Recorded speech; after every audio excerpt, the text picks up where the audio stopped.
E cá estamos de volta na segunda parte deste nosso Nós e Família de hoje, onde hoje estamos a partilhar sobre este tempo de Quaresma. Já tivemos a oportunidade de conversar um pouquinho desta caminhada, daquilo que cada um de nós precisa também de buscar ao longo destes 40 dias, são 40 dias apenas significativos, mas para buscarmos essa retoma, esse reencontro com Deus. E já na primeira parte vos referi que o Papa Bento XVI, na sua audiência geral da catequese de 22 de fevereiro de 2012, falava um pouco sobre esse significado litúrgico dos 40 dias da Quaresma. E ele definiu como tratando-se de um número que exprime o tempo da expectativa, da purificação, do regresso ao Senhor e da consciência de que Deus é fiel às suas promessas. E é neste coração reconfortado de que Deus é fiel às suas promessas que também devemos caminhar neste tempo de Quaresma.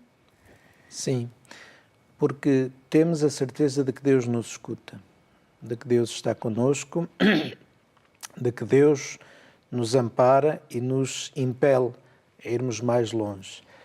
E o Papa este ano alerta-nos para dois perigos dos falsos profetas, tendo em conta também a situação em que nos deparamos com o mundo contemporâneo. De facto, gente que tenta encantar-nos quase com falsas promessas, com anúncios de perigos que espreitam e tentam seduzir-nos a deixarmos-nos ir como os encantadores de serpentes ou como o flautista de Hamelin. E o Papa diz-nos para termos atenção a isso, para termos atenção àqueles que nos anunciam soluções também imediatas, que são os charlatães, que proclamam soluções rápidas, que proclamam que veem o mundo de uma forma muito binária, ou preto ou branco, que quase que nos obrigam a ir por caminhos que não queremos, porque o outro caminho é completamente irracional. E, portanto, o Papa diz-nos para termos cuidado com isso, para nos mantermos firmes na fé, com esta certeza de que Deus está connosco, de que Deus nos ilumina e que, nesta vida muito complexa, temos de ter esperança e não ir ansiosamente à procura de soluções imediatas, quase mágicas, mas percebermos que o caminho faz caminhando, que o tempo de chegar à meta é sempre muito longo e às vezes parece mais longo do que é. E, portanto, é esta esperança que nos leva a manter-nos firmes, que nos leva a não desanimarmos, mas, sobretudo, a encontrarmos um rumo certo e a percorrermos esse rumo passo a passo, com Deus, porque Ele caminha connosco. E percebermos a história como este progresso, não como uma sucessão de acontecimentos, mas como uma caminhada.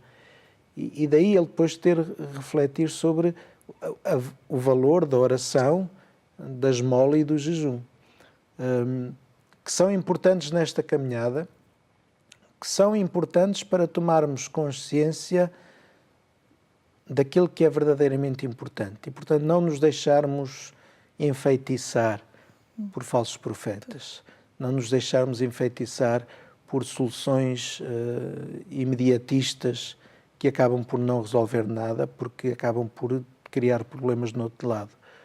E então ajuda-nos a olhar o mundo de uma maneira mais alargada, a alargar a nossa perspectiva. E esta consciência de que fazemos parte de uma comunidade, de que os irmãos precisam de nós, de que há muita gente que caminha connosco, somos uma grande família. E é interessante termos esta consciência de que seja aqui, seja na América, seja na Ásia, seja em África, todos nós estamos a viver este mesmo desejo, todos nós estamos a caminhar no mesmo sentido, todos nós estamos a construir o reino de Deus. E, portanto, todos nós estamos implicados nesta história, não uma história de imediato, mas uma história que caminha. E a esperança cristã reside precisamente aqui, neste ter a consciência de que Deus está connosco, de que Deus se vai revelando pouco a pouco, se vai mostrando pouco a pouco e nos vai iluminando. nas nossas decisões. O que Ele quer de nós é que nunca cruzemos os braços, nem que queiramos chegar ao fim depressa, porque temos um caminho a viver. E a questão, por exemplo, estava-me a lembrar que a questão do jejum também é tomar consciência da vulnerabilidade humana. Ou seja, não sou todo poderoso, não sou perfeito, sou fraco e, portanto, ao abdicar de muita coisa que me dá poder, tomo consciência daquilo que é o verdadeiro poder, que é Deus, que acompanha a história humana, que vai orientando essa história, que vai conduzindo as coisas até à sua plenitude. E, portanto, esta consciência de que, esquecendo os falsos profetas, tendo a consciência de que o mundo está sempre em transformação, tendo a consciência de que Deus acaba por ser a única coisa estável, porque Deus é intemporal, é o eterno. E, portanto, e como Ele está presente no meio de nós, é a Ele que nos agarramos. E no meio das convulsões do mundo, se estivermos agarrados a Deus, nada nos perturba, nada nos faz temer, nem as tempestades, nem isto, nem aquilo, porque Deus dá-nos segurança. A segurança tranquila de quem sabe que não é enganado por Deus, de que Deus nunca se engana e nunca nos engana. Esta frase que nós aprendemos na catequese de pequenitos é muito importante, porque de facto dá-nos segurança. Agora, exige de nós compromisso, exige de nós aprofundamento, exige de nós resposta a cada problema a partir de Deus, a partir da oração, a partir da meditação, a resposta a partir da nossa própria abertura ao mundo, abertura a Deus, abertura aos outros e tentar discernir. E isto é muito trabalhoso, discernir. Olhar para os sinais dos tempos, como já falava o Concílio Vaticano II, olhar os sinais dos tempos e conseguir ler a história de Deus e o projeto de Deus metida nesses sinais, integrada nesses sinais. E, portanto, a Quaresma é este tempo especial em que nós, atentos aos sinais dos tempos, atentos à nossa história, a história da salvação do povo de Deus, mas também à nossa própria história da nossa conversão contínua, podemos, de facto, transformar-nos e chegar ao tempo da Páscoa de cabeça erguida, de braços levantados e de coração aberto, para com Cristo, de facto, chegarmos à luz. E o Papa fala nisto, neste desejo de incendiar, de que a luz do Círio Pascal, de facto, incendeie o mundo, ilumine o mundo.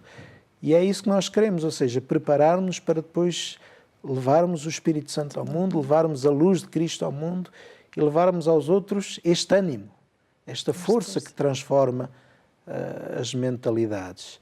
E depois acho muito interessante também o Papa fazer um apelo a toda a gente de boa vontade, todos os homens de boa vontade, para que nos acompanhem neste sentido de invocar a Deus, de ajudar os outros e de nos liberarmos daquilo que está a mais na nossa vida. Portanto, este jejum que nos liberta do que está a mais na nossa vida. O Papa falava-nos dos falsos profetas, mas também nos chamava a atenção para o coração frio.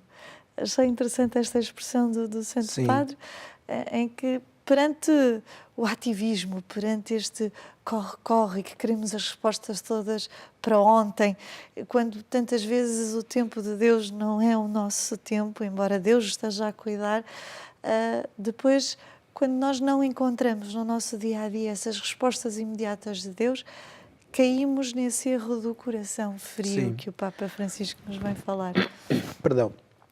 Porque, de facto, o que acaba por acontecer com tanta gente que nós encontramos, às vezes até connosco próprios, é que aquele fogo, aquela chama do entusiasmo é tão rápida que depois se apaga facilmente.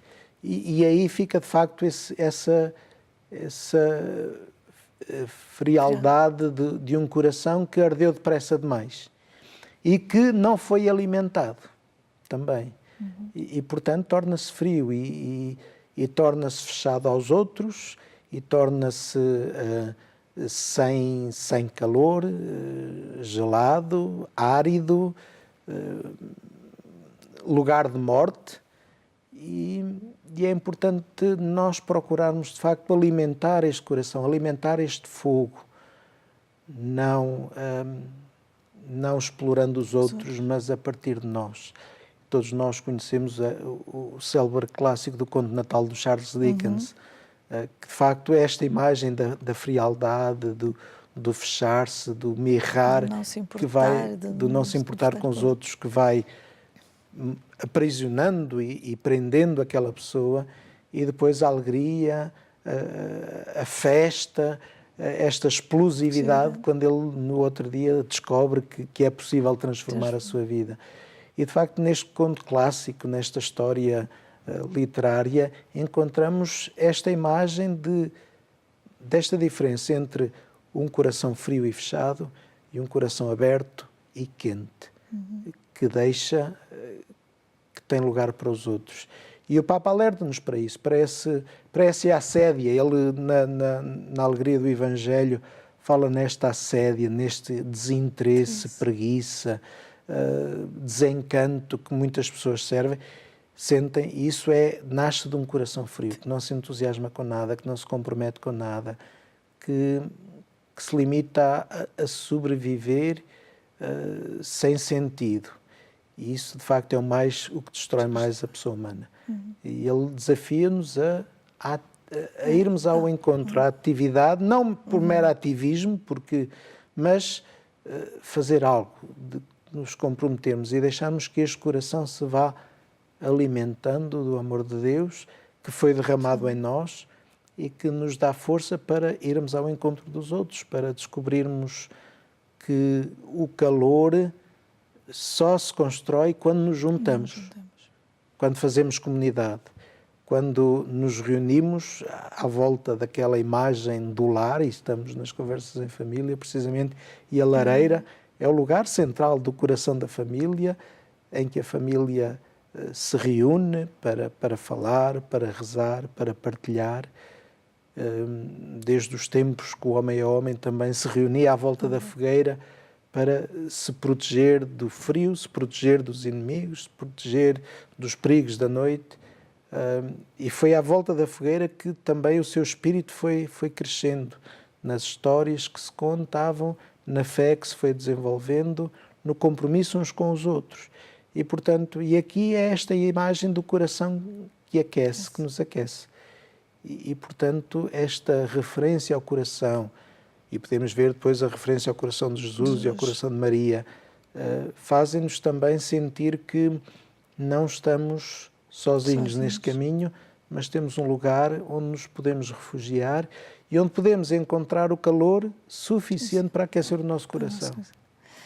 O Papa Francisco, além de nos trazer este alerta para os falsos profetas e para o coração frio, o Papa Francisco traz-nos uma solução. O que fazer perante esses falsos profetas, o que fazer perante esse coração frio.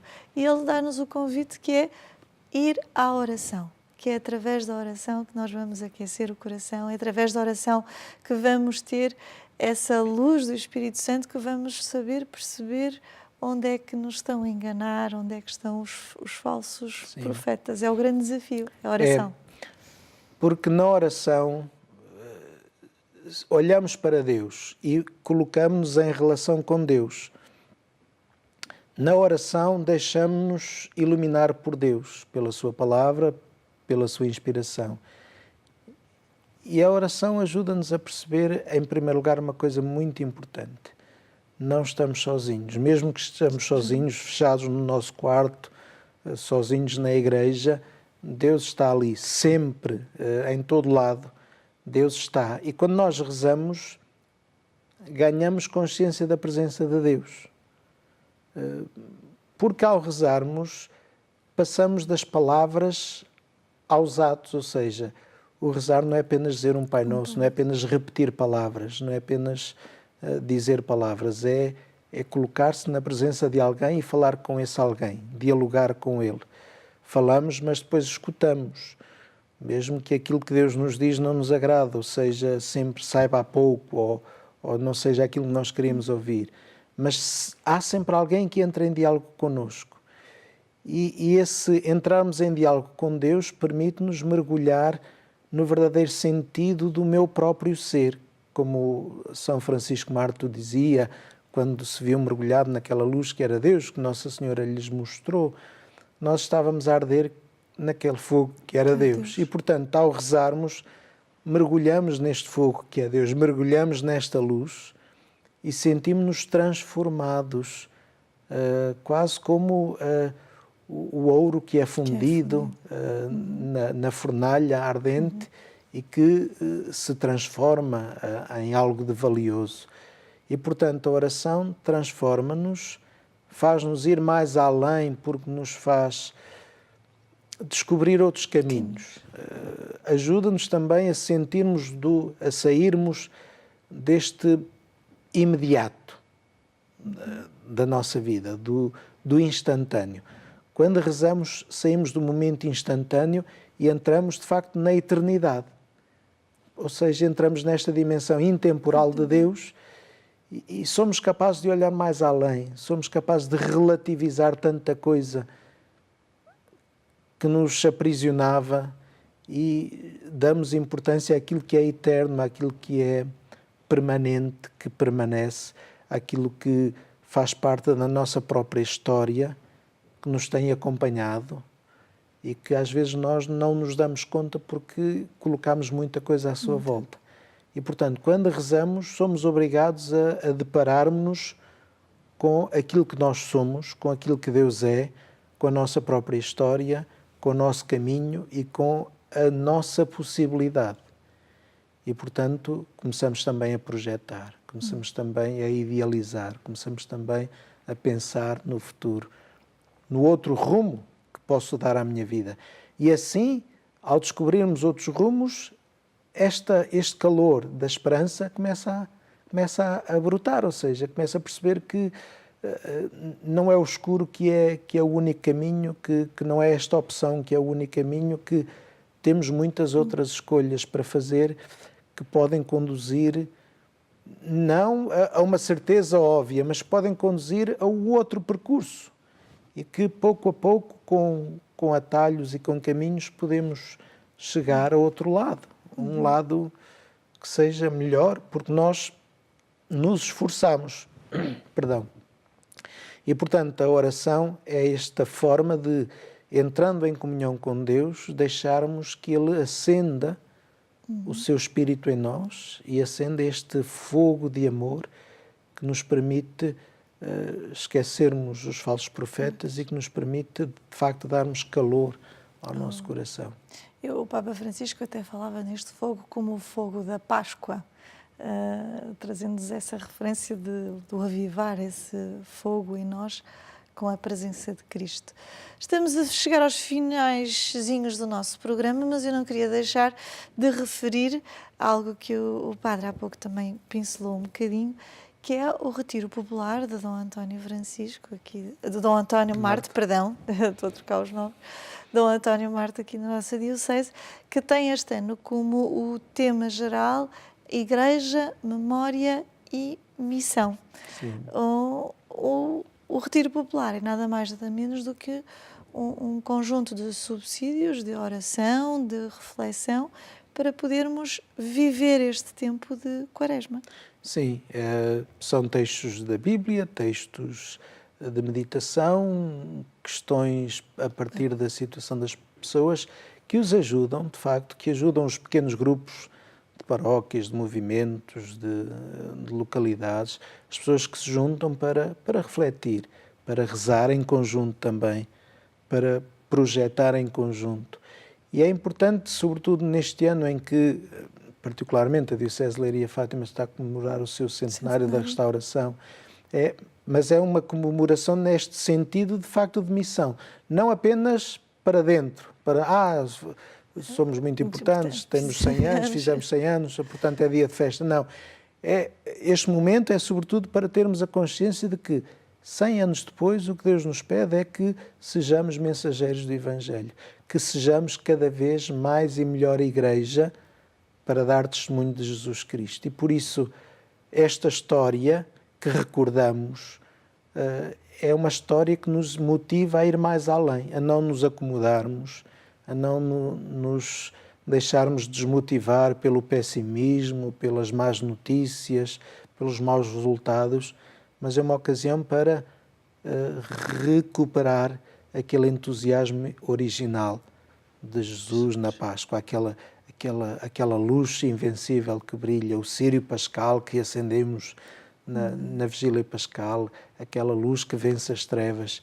E o que Dom António Marte nos recomenda é isso, é que tenhamos esta consciência de que somos Igreja em missão. E ao celebrar 100 anos, celebramos os próximos 100 anos, ou seja, celebramos este caminho que continuamos a fazer. E ele quer que as pessoas nas comunidades, leigos, como consagrados, presbíteros, possam refletir e possam aprender e possam rezar em conjunto e caminhar em conjunto, de maneira que possam, de facto, celebrar verdadeiramente a Páscoa, esta vida nova que Deus nos dá. E, portanto, é a proposta que ele faz.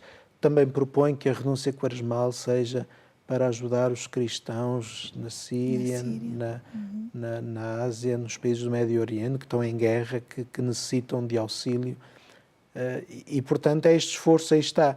A esmola é também para situações concretas, a esmola é também para casos concretos, para que possamos, de facto, ter este sentido de é para aquela pessoa, é para aquele homem, para aquela mulher, é para aquela comunidade que precisa, sim, mas que fazemos parte da mesma comunidade, ou seja, a Igreja Católica é tanto aqui como no meio da Síria, no meio dos bombardeamentos ou no meio da Arábia, e, portanto, ajudamos uns aos outros a caminhar.